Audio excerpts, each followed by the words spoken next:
Dans ce tutoriel, nous allons voir comment créer des textes en 3D sur Filmora 12. Salut à tous et bienvenue sur ma chaîne. Aujourd'hui, nous allons voir comment créer cette animation de texte en 3D. La possibilité d'ajouter des textes en 3D est une nouveauté de Filmora 12. D'ailleurs, ceci est mon 4e tutoriel parlant de cette nouvelle version de Filmora. N'hésitez pas à les consulter après cette vidéo. La version 12 présente de nombreuses nouveautés très intéressantes. Alors, vous pouvez ajouter du texte 3D sur votre timeline de deux manières différentes. La première, c'est de cliquer sur le T dans votre barre d'outils et de choisir texte 3D. C'est la manière la plus rapide pour ajouter du texte 3D. On clique sur texte 3D rapide et ça s'ajoute à la timeline. Une deuxième méthode consiste à cliquer sur titre et à choisir titre 3D. Vous y retrouverez pêle-mêle des ressources gratuites et des ressources Filmstock. Si vous voulez filtrer, cliquez dans ce menu déroulant et choisissez gratuit. Pour avoir un aperçu de l'animation de titre 3D, double-cliquez dessus. Si l'animation de texte n'a jamais été téléchargée, cliquez sur ce symbole et il ne vous restera plus qu'à glisser-déposer le titre choisi sur la timeline.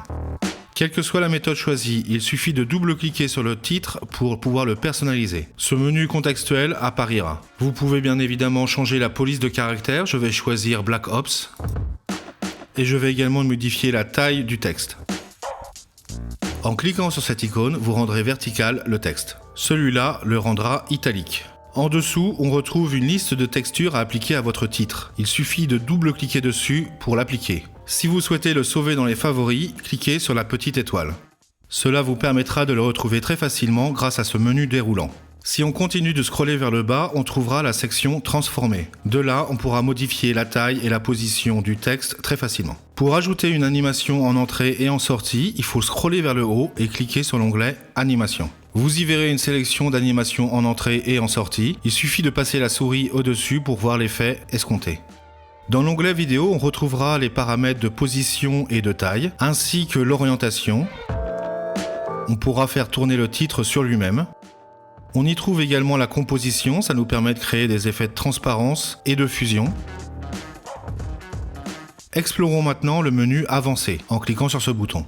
Après avoir cliqué sur Avancer, on se retrouve devant cette fenêtre. Les paramètres se situent à la gauche, contrairement aux versions précédentes de Filmora. En cliquant sur ces flèches, vous positionnerez en conséquence votre texte par rapport à la vidéo. Personnalisons maintenant le texte. On va diminuer la fonte afin que ça rentre dans l'écran. On peut repositionner de manière précise le titre directement de la fenêtre de prévisualisation. En cliquant sur cette icône en forme de T, on pourra rajouter un deuxième texte 3D par exemple, sur la timeline du menu Avancer. D'ailleurs, tout élément présent sur la timeline peut être supprimé grâce à la poubelle. On retrouve des icônes que nous avions vues dans le menu précédent. Si votre titre tient sur plusieurs lignes, vous pouvez modifier l'espacement entre les lignes avec ce champ. Vous pouvez également modifier l'espacement entre les caractères en modifiant cette valeur. Les animations en entrée et éventuellement en sortie sont représentées avec une couleur foncée, comme ce bleu foncé, et il suffira de l'étirer ou de le raccourcir afin d'accélérer ou de ralentir l'animation. En cliquant sur l'onglet Animation, on pourra modifier celle en entrée et celle en sortie. Je vous en montre quelques exemples.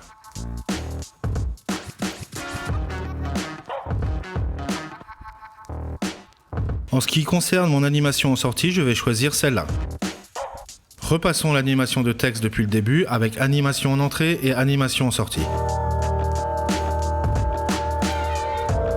Comme on a vu précédemment, on peut modifier la durée des animations sur la timeline directement ou en cliquant sur ces champs durée de l'animation d'entrée et durée de l'animation de sortie. On tape la durée voulue et le tour est joué. Dans l'onglet pré-réglage, on retrouvera les textures qu'on avait déjà vues précédemment si jamais on a décidé de changer de nouveau par exemple.